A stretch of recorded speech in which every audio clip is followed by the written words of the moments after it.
오늘 마땅히 행할 길에 대한 말씀, 오늘 6번째 말씀을 같이 나누고자 합니다.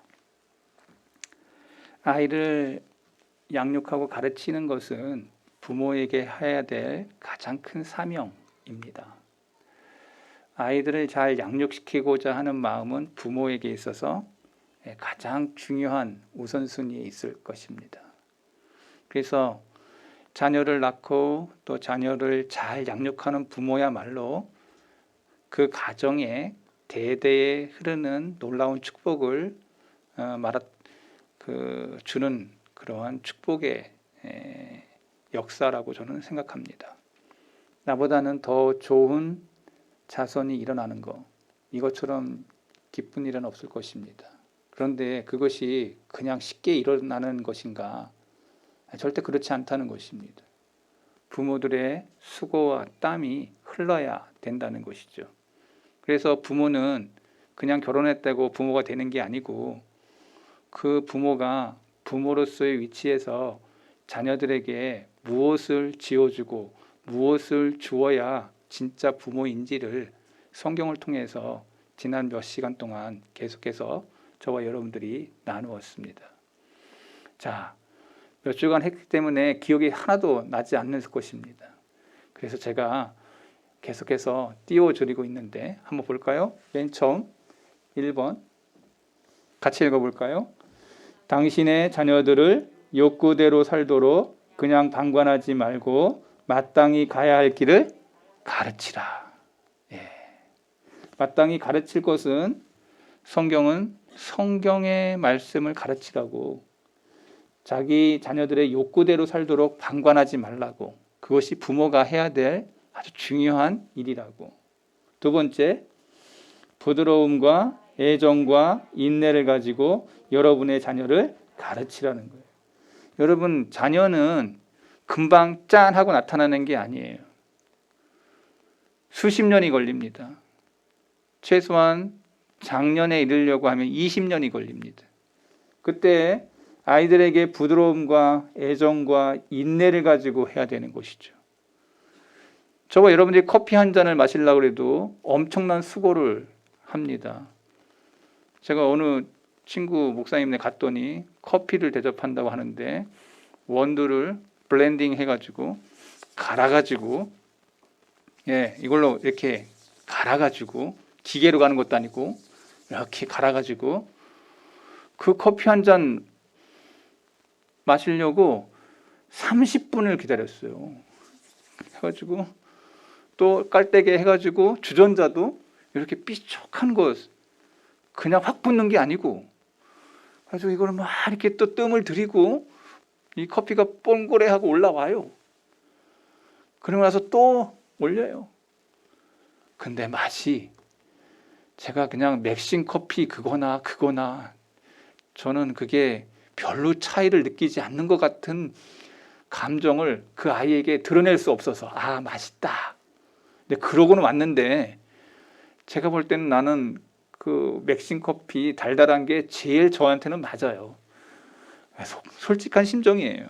근데 그 친구는 그거를 그냥 그렇게 맛이 뭐 신맛, 단맛, 쓴맛 해가지고 산미가 있니 어쩌니 뭐 얘기를 하는데 나는 전혀 그거하고는 공감대가 안 되는. 근데 그 표현상으로는 맛있다고 얘기해야지 얘가 또 30분 동안 공들여서 했는데 하물며 커피도 사람 입맛에 그 애정과 인내와 그것을 다 쏟아가지고 커피 대접을 하는 그 마음이 보여서 기쁜 마음으로 제가 받아 먹었지만 하물며 내가 낳은 그 아이가 장성하여 하나님의 큰 사람이 되기를 바라는 그 애정과 인내와 부드러움이 없이 부모가 되겠냐. 하루아침에 되지 않는 거예요. 커피는 30분이면 되지만 자녀는 20년, 30년이 걸릴 수도 있어요.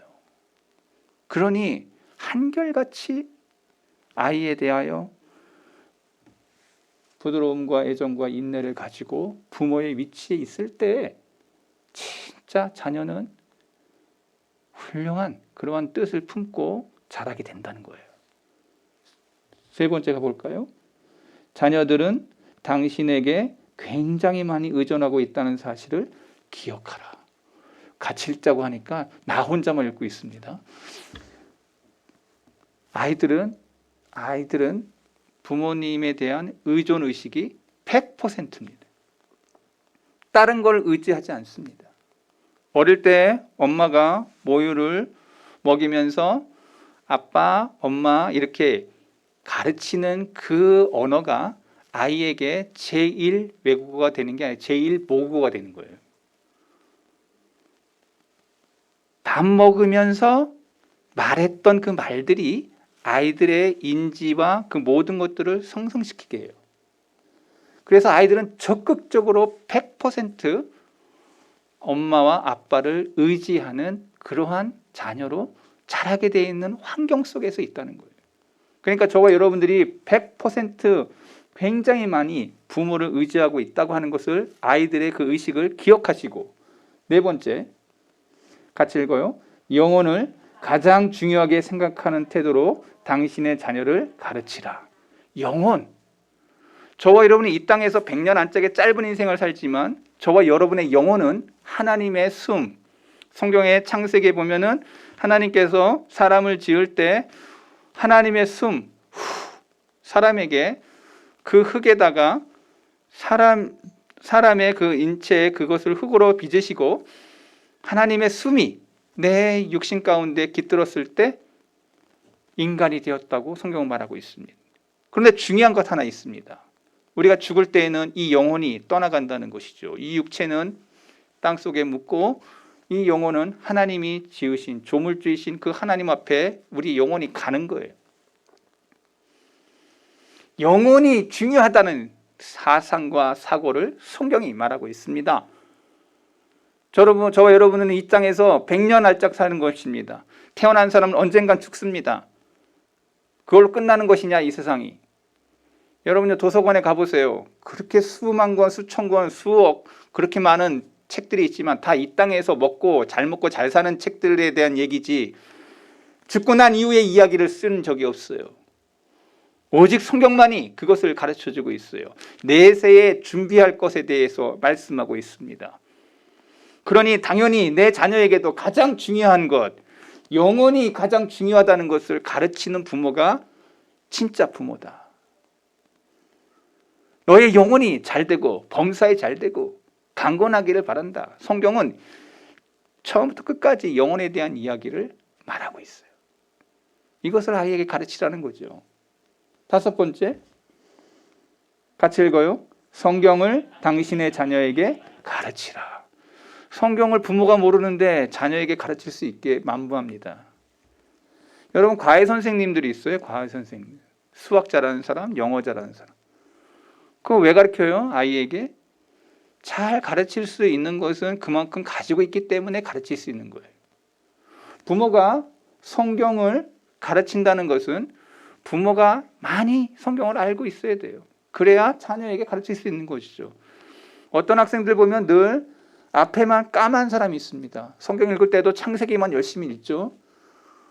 1월 달만 딱 되면 성경 읽어야지 작심을 하는데 창세기만 읽어요. 창세기. 출애굽부터 시작해가지고 민수기, 신명기 나올 때는 거기까지 잘 안 가. 선지서 읽을 땐 더 힘들죠. 에스겔 정도에는 인자야가 계속 반복해서 나오는데 인자야 하면서. 그러나 이것은 많이 가지고 있는 사람이 다른 사람에게 나누어 주듯 내가 성경을 많이 알고 있어야 자녀에게 가르칠 수가 있습니다. 저와 여러분들이 성경 말씀을 늘 읽어야 될 이유가 여기에 있는 것이죠.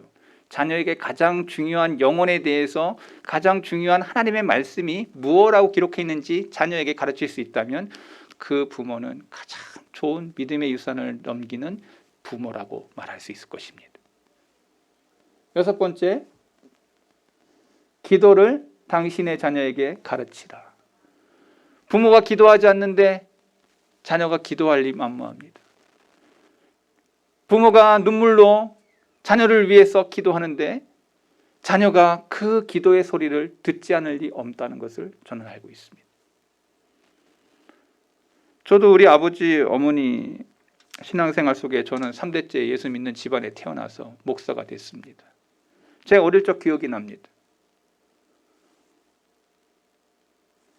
평상시에는 잘 모르는데 겨울에 엄마가 새벽기도 갔다 오고 나면은 이렇게 자식이 넷이 딱 누워 있는데 우리 엄마는 아무나 짚고 먼저 기도해요. 그러니까 큰 놈부터 기도하는 게 아니고 그냥 딱 오자마자 영이 통하는 사람이 저거 한지 몰라도 그냥 얹고 기도해요. 근데 차가운 손이 딱 올라오면 새벽기도 끝나고 나서 겨울에 엄마가 올려놓는 그 손이 덥겠어요? 차갑겠어요? 차갑지. 아, 이거 뭐야? 근데 엄마가 기도하는 거죠. 안수기도죠, 그게. 엄마가 갔다 와서 새벽기도 갔다 와서 자녀를 위해서 손 얹고 기도해 주는, 제가 그걸 모를 리 없습니다. 어릴 적에 왜 그게 어머니가 왜 나에게 그런 행동을 하면서 이거 우리 엄마 이거 약간 이렇게 된 거 아니야? 라고 의심할 의심이 아니라 엄마가 나를 위한 기도를 한다는 것을 이 아이가 모를 리 없습니다. 그 눈물의 기도를 저는 받고 나의 삶 속에 기도가 무엇인지를 깨닫게 되는 원리를 알게 된 거죠. 기도하는 부모는 기도하는 자식을 낳습니다. 7번째, 예배 생활을 충실히 아이들에게 보이고 가르치라. 중요한 얘기죠. 보이고 가르치는 것. 여러분, 모든 삶의 배움의 모든 의식은 보이는 것으로 시작됩니다. 사람이 보고 배우는 거예요. 듣고 배우는 게 아니고 보고 배우는 거예요. 한번 따라하겠습니다. 보고 배운다. 그러니까 아버지, 엄마가 하는 거 그대로 아이들이 따라합니다. 아이들이 공부 잘 시키고 싶으면요, 여러분이 공부하고 있으면 아이들 자동으로 공부합니다. 부모는 TV 보면서 야, 너는 공부해. 공부 안 됩니다. 그 아이가 본 게 있어요. 여러분, 이 보는 것은 가장 중요한 기초 교육입니다. 보고 배우는 거예요, 보고. 그러니 부모가 부모로서의 위치 속에서 먼저 교정돼야 돼요. 그러니까 교도소 간 아이들, 자녀들 보니까 제가 가서 만났잖아요. 제가 대구에 있을 때 한 2, 3년 동안 그 교도소 있는 아이들 가서 제가 만나가지고 얘기한 적이 있어요. 근데 그 아이들마다 부모님들이 한결같이 다 문제가 있는 부모들이었다는 거예요. 보고 배운 거예요, 그냥. 그 아이들이 그렇게 삐뚤어 나간 이유가 바로 보고 배운 거예요. 그것이 부모일 수 있고 형제일 수 있고 가장 가까운 사람일 수 있었다는 거예요. 넘어가 보겠습니다. 8번째, 부모의 말을 신뢰하도록 당신의 자녀를 가르치라. 부모의 말을 아이들이 의존하기 때문에 부모의 말을 신뢰할 때 여러분의 자녀가 바른 가르침을 받을 수 있는 거예요. 근데 부모의 말이 어떨 때 아이들이 진짜 알아들을 수 있느냐? 부모가 진실한 말을 한다는 것을 아이들이 모를 리 없습니다. 아이들은 부모가 거짓말하는 것인지 아닌지를 아이들이 분별할 수 있어요. 우리 아버지는 그 말 한마디가 진실했다라는 것을 아이들로 하여금 확신하게 할 수 있도록 가르쳐야 됩니다. 그런데 진실하지 못한 부모가 어떻게 이렇게 가르칠 수 있겠습니까? 저와 여러분들 이 말씀을 잘 기억하셔야 됩니다. 여러분, 그냥 부모가 그냥 되는 게 아니에요. 낳았다고 그냥 자녀를 그냥 키워지는 게 아니란 말이에요. 9번째 가겠습니다. 순종의 습관을 자녀에게 가르치라. 순종. 여러분, 아까 제가 보고 배운다고 얘기했습니다. 순종은 그냥 되지 않습니다. 순종하는 그 모습을 자녀에게 가르쳐야 됩니다. 저는 우리 아버님이 70세 때 우리 어머니, 할머니가 105세까지 사셨는데 한 20살 차이 나잖아요. 우리 할머니랑 아버지랑.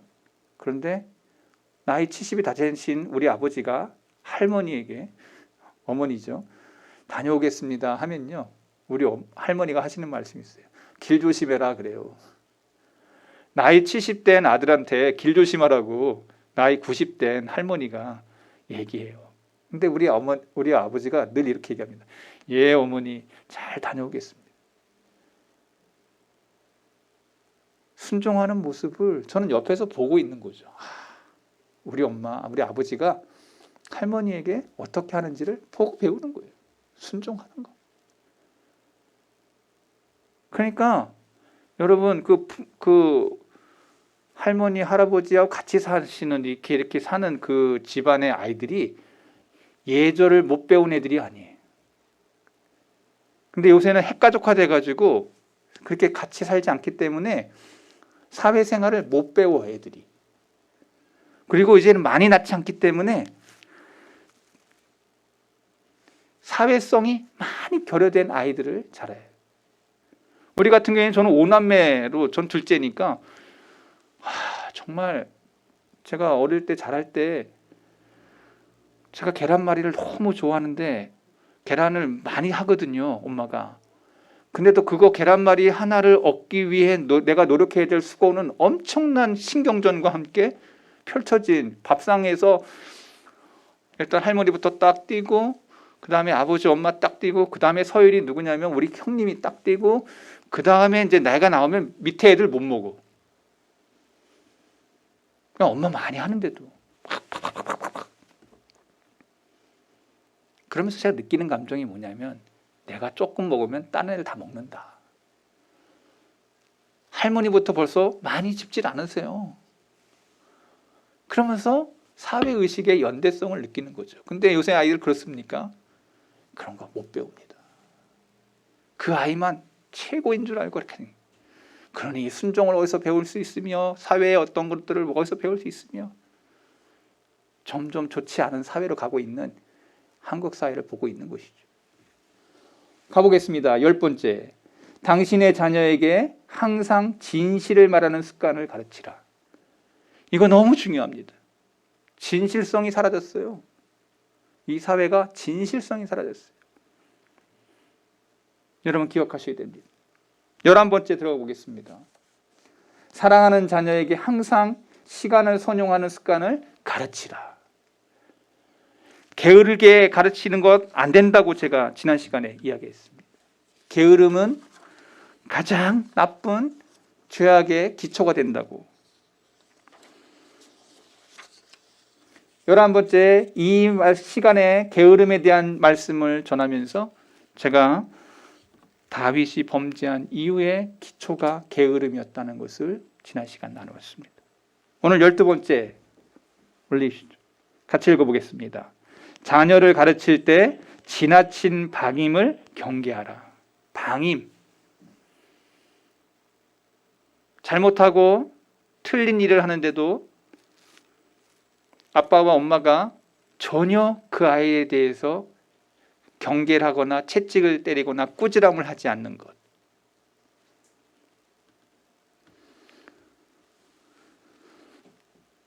이것을 경계하라고 하는 말씀을 성경은 너무나도 많은 곳에서 지적하고 있습니다.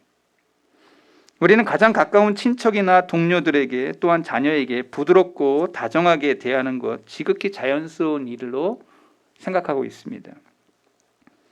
그러나 우리가 두려워야 될 것은 바로 이 부드러운 애정이 지나쳐서 과다해질 때라는 것입니다.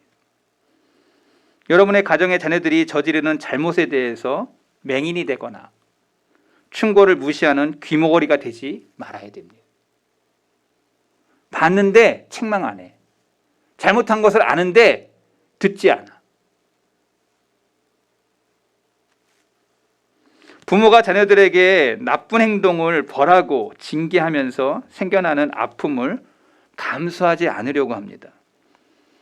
나쁜 행동을 못 본 채 하고 지나쳐 버리려 하는 것이 부모들이 갖는 의식들 중에 많이 있습니다. 좀 나아지려나 하고 그냥 지나쳐 버려요.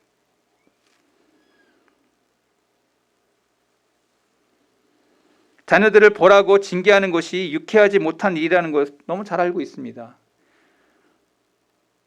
애 울리면 뭐해? 그냥 놔두면 좀 좋아지겠지. 그러고는 지나갑니다. 그러나 그 하나 행동이 그 아이를 망치는 길입니다.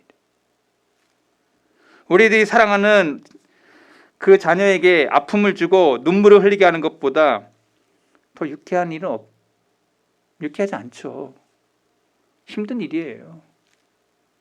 그러나 자녀들이 하자는 대로 내버려둔 채 무관심한 채로 있다면, 자녀들이 잘못하는 것을 징계하지 않는 채로 키운다면 참으로 허망한 일이 벌어진다는 겁니다. 제멋대로 하도록 내버려두는 것이야말로 자녀를 망치는 거예요. 어린 자녀를 망치는 가장 빠른 지름길은 자녀들이 고집대로 하도록 내버려두고 그들이 잘못된 일을 해도 내버려두면서 벌하지 않는 것입니다. 아이를 가장 빨리 망가뜨리는 방법이에요. 지 마음대로 하도록 놔두는 것. 무관심과 벌하지 않음. 그러면 자녀들의 영혼을 파멸시키게 되는 것이죠. 어떠한 아픔이 그 아이에게 올지 벌써 예견시되는 일이 벌어진다는 것입니다. 자, 우리는 이 시점에서 성경을 봐야 되죠. 성경이 얼마나 정확히 말하고 있는지 들어보면 여러분 아마 소름이 돋을 겁니다. 자, 띄워볼까요? 말씀 잠언 13장 24절 같이 읽어보겠습니다. 매를 아끼는 자는 그의 자식을 미워함이라. 자식을 사랑하는 자는 근실이 징계할지라. 매사에 징계하라고 얘기했습니다. 잘못된 것이라면 안 돼. 그것은 안 돼 라고 지적해야 되는 것입니다. 잠언 19장 18절 내가 내 아들에게 희망이 있은즉 그를 징계하되 죽일 마음은 두지 말지니라. 징계하되.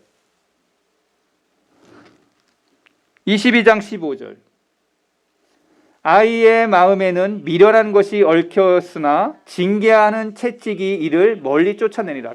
계속 징계하래요. 계속 꼬지람하래요. 아이들에게 그 얽혀져 있으니 그것을 걷어낼 수 있는 방법은 징계밖에 없다는 거예요. 잠언 23장 13절 아이를 훈계하지 아니하려고 하지 말라. 채찍으로 그를 때릴지라도 그가 죽지 아니하리라. 네가 그를 채찍으로 때리면 그의 영혼을 스월에서 구원하리라. 성경은 영혼에 대한 이야기를 하면서 이것이 너로 하여금 구원하게 한다. 잠언 29장 15절 채찍과 꾸지람이 지혜를 주거든 임의로 행하게 버려둔 자식은 어미를 욕되게 하느니라. 임의로 행하게 버려둔 자식은 어미를 욕되게 한대. 채찍과 꾸지람이 지혜를 얻게 한대. 잠언 29장 17절 내 자식을 징계하라. 그리하면 그가 너를 평안하게 하겠고 또 내 마음에 기쁨을 주리라. 아이에게 징계함으로 말미암아 평안하게 되고 마음의 기쁨을 더하게 할 거다. 아이가 스스로 지가 원하는 그 삶을 살지 말고 채찍과 꾸지람을 부모가 해야 된다. 이게 부모의 역할이다. 제가 몇 개밖에 안 찾았어요. 성경에는 이 외에도 얼마나 많은 말씀이 자녀들에게 어떻게 부모가 해야 되는지 제가 잠언에만 있는 것만 찾았어. 10계명의 제5계명이 뭡니까? 내 부모를 공경하라. 인간의 가장 중요한 그 부모가 자녀에게 할 수 있는 구도를 성경 가르쳐주고 있어요. 성경이 얼마나 정확하게 우리에게 제시하는지. 근데 놀라운 것은 수많은 크리스찬 가정에서 이 말씀을 알면서도 직접 행하지 않는다는 거예요. 알아. 근데 행하지 않아. 알고는 있어. 그러나 직접 꾸지람과 징계, 채찍과 꾸지람을 하지 않는다는 거예요. 오늘 우리가 읽은 잠언의 말씀이 하나님의 영감으로 기록되었고 우리 인간에게 아주 유익한 말씀이라는 사실, 그 충고에 관심을 기울이지 않고 그 충고에 따라 자녀를 가르치지 않는 성도는 저와 여러분들 아주 위험한 자리에 저 여러분이 있다는 거예요. 자, 한번 제가 여러분들에게 질문해 봅니다. 성경이 하나님의 말씀이 맞습니까? 그 말씀대로 행하는 사람이야 진짜 크리스찬이죠? 알고는 있는데 행하지 않으면 제가 볼 때는 유사 그리스도인, 진짜 아니라는 거죠. 성경이 하나님의 말씀이라며 믿는 사람은 행하게 되어 있습니다. 믿음이라는 게 뭡니까? 믿는다는 거예요. 하나님의 말씀을 믿는다는 거예요. 믿는 사람은 영혼에 대한 가치를 알고 있는 거예요. 그래서 아이들에게 하나님의 말씀을 가르치는 거예요.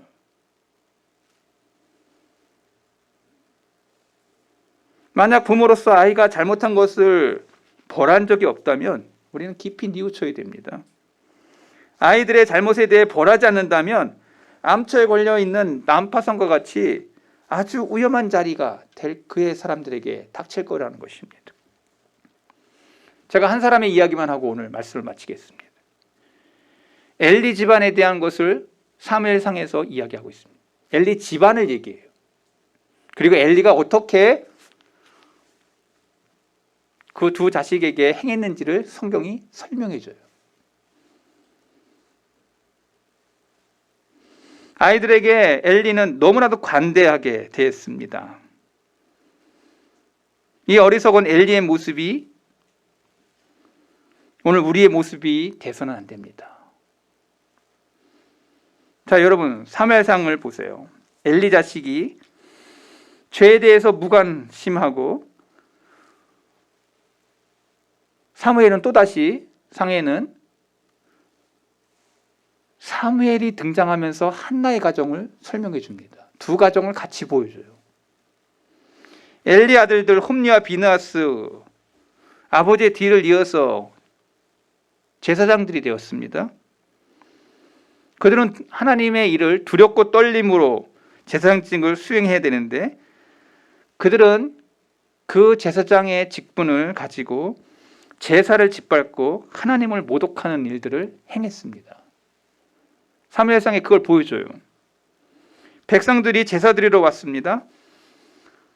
그러면은 그 제사장은 그거를 번제를 드리도록 그거를 이렇게 올려드려야 되는데 먼저 홈리와 비나스가 한 것은 세 살 갈고리를 가지고 솥에 찔러내서 그걸 가지고 구워서 먹고 삶아서 먹었습니다.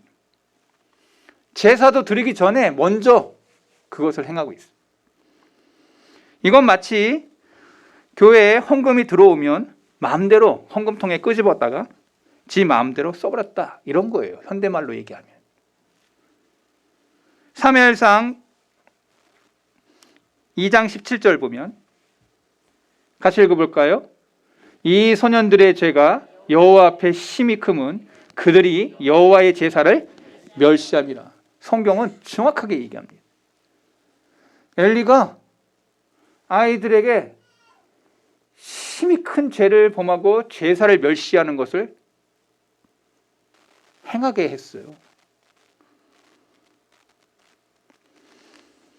제사장들이 사람들이 회막 문에서 거룩한 성전 안에서 또 수종드는 여인들과 함께 홈리와 비나스가 뭐 했냐? 범죄에 이르렀습니다. 동침을 해요. 엘리는 안타까워하거나 슬퍼하지도 않고 무관심합니다. 23절, 24절에 보면 제가 읽어드리겠습니다. 너희가 어찌하여 이런 일을 행하느냐? 내가 너희의 악행을 이 모든 백성에게서 듣노라. 제사 지낼 때 회막문에 여인들이 있어 같이 이렇게 일하는데 그 여인들과 함께 동침을 해. 자기 아내도 있는데 제사장이. 지금 이게 현대에 있는 거죠. 목사님이 자기 아내 말고 다른 여자들 막 이렇게 범해가지고. 한국 교회도 되게 큰 교회 목사님들 중에서 그런 일이 막 벌어져가지고 추문이 있어가지고 금방 내려놓은 사람들 많죠. 홈리와 비나스가 그때 그 당시에만 있는 사는 게 아니고 오늘 이 시대에도 있다는 거죠. 여러분 지금 이게 얼마나 큰 죄악인지를 설명하고 있어요. 근데 엘리가 뭐라고 얘기했냐면은 야단을 치긴 치는데 심하게 야단치거나 꾸지람으로 하는 게 아니에요. 야, 백성들이 이렇게 하는데 야, 그거 하지 마라. 뭐 이런 식이에요. 사무엘상 3장 13절. 내가 그 집을 영영토록 심판하겠다고 그에게 이른 것은 그의 아는 죄악을 인함이라. 이는 그가 자기 아들들이, 잘 보세요, 이렇게 써 있습니다. 홈리와 비느하스가 저주를 자청하되 금하지 아니하였습니다. 성경이 얼마나 정확하게 진단하는지를 보세요. 그 가정에 대해서 진단을 하는데 홈리와 비느하스가 저주를 자청했다는 거예요. 하나님 앞에 신앙을 가지고 있는 사람들이 예배에 집중하지 않고 제사에 집중하지 않고 세상 타락의 그 모습을 걸었는데도 엘리가 책망하지 않자 이렇게 성경은 얘기하고 있어요. 그것이 저주를 자청하는 일이라고.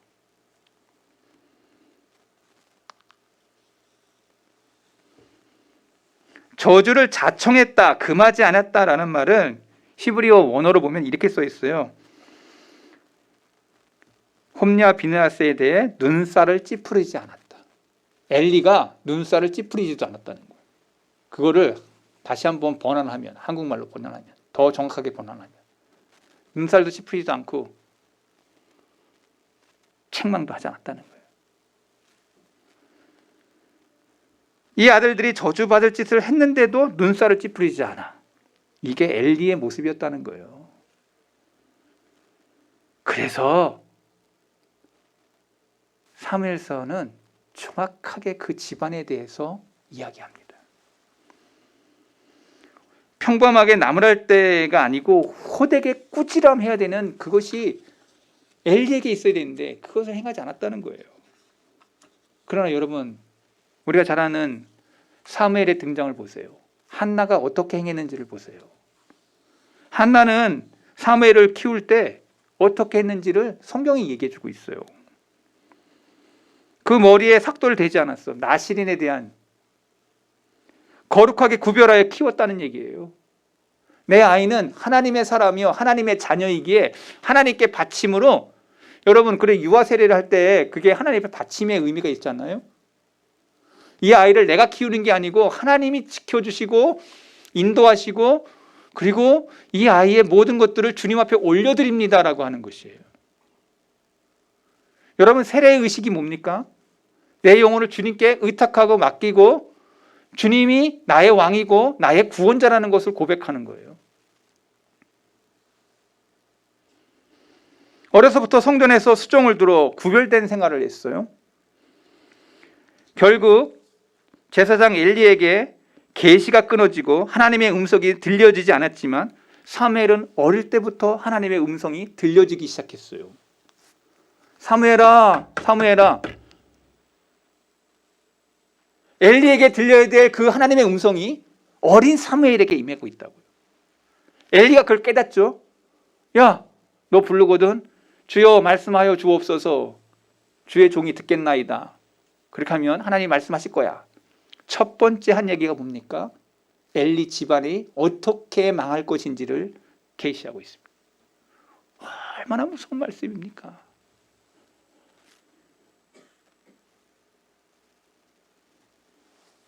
결국 엘리의 아들들은 홈리와 비느하스는 전쟁에 나가서 법궤까지 빼앗기고 자기들도 전사해서 나라를 망하게 했어요. 아이들 때문에 나라가 망했어. 하나님의 말씀을 저버렸던 홈리와 비느하스가 자기들만 죽은 게 아니고 나라를 망치는 제사장이 됐단 말이에요.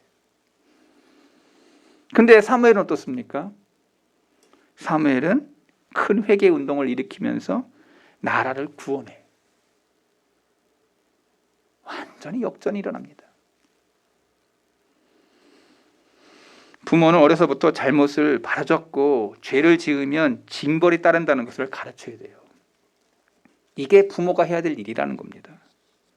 부모의 첫 임무는 자녀들의 진정한 유익을 찾아주는 것입니다.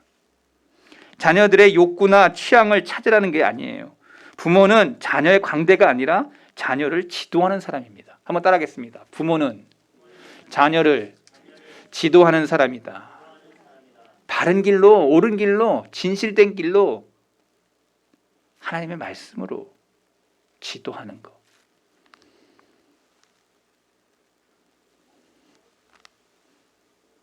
자녀들에게 안 된다라는 말을 할 때 진정한 부모가 되는 것입니다. 한번 따라하겠습니다. 안 돼. 안 된다. 이거를 말할 수 있는 부모가 진짜 부모예요. 요새 아이들 보니까요, 그런 말을 하는 부모가 잘 없어요. 제가 너무 놀랐어요. 제가 신문 보다가 너무 놀랐어요. 교사들이 아이들 때문에 교사 못하겠대요. 교사가 이렇게 매를 들려고 해도 때려봐요. 내가 교육청에 신고하면 당신 그날로 끝이야. 애들이 다 알고 있어. 내가 딱 이름 석자만 올릴 거야. 그러면 사진 찍어가지고 보내. 무슨 교육이 일어나겠습니까? 무슨 교육이 일어나겠냐고. 다 무너졌습니다. 한국 사회에 지금 일어나고 있는 그 일들이 다 무너지고 있는 것들밖에 안 보여요. 여러분의 자녀들을 어떻게 키울 겁니까? 이제 안 된다, 안 돼라는 말을 부모가 하지 않는다면 그 부모는 지금 잘못된 길을 걸어가는 것입니다. 자녀들의 불순종에 대해 언제든지 벌할 준비가 되어 있어야 하고, 부모가 벌하겠다고 말할 때에는 단순히 겁만 주는 게 아니라 실제로 벌을 줄 의지를 보여야 돼요. 우리가 아이들이 아주 사소한 잘못도 소소하다는 이유로 지나치면은 저수지가 무너질 때 아주 사소한 구멍 하나에 온 댐과 저수지가 무너지는 것처럼 하나하나 사소한 그것이 그 아이를 망치는 길이에요. 이때 자녀들에게는 어려움을 겪을 겁니다. 왜 내가 하는 일들마다 꾸지람과 채찍을 하실까? 이 어려움이 아이에게 닥칩니다. 그런데 이런 말은 부모들에게 갈등을 일으켜요. 아유, 저거 손을 대 말어. 갈등을 일으켜요. 어릴 때 자녀에게 이런 어려움을 겪게 해야 됩니다. 자녀들이 어렸을 때부터 그 어려움을 겪지 않는다면 그의 어른이 되었을 때는 자녀들과 부모에게 고통을 주게 돼요. 부모는 그때는 감당할 수가 없어. 그렇게 자란 아이들이 부모에게 어떻게 행하는지 답이 나오는 거예요. 제가 여러분에게 한 가지 질문하고 던지고 말씀 마칩니다. 부모의 자리는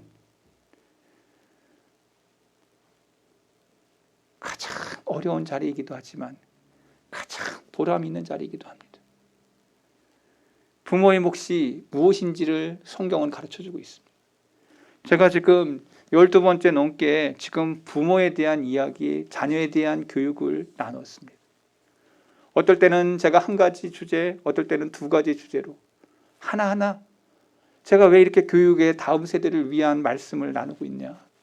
다음 세대가 더 어려워질 것이기 때문에, 우리 세대보다 더 험한 일이 벌어질 것이기 때문에 제가 한 가지 덧붙여서 얘기하겠지만, 이 세대는 점점 옳고 바른 대로 가는 것이 아니라 성경적으로 말세를 향해 달려가고 있는 세대에 저와 여러분이 서 있습니다.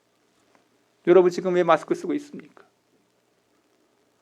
여러분 왜 지금 전쟁과 이루 말할 수 없는 그 어려움들이 점점 고조되고 있습니까?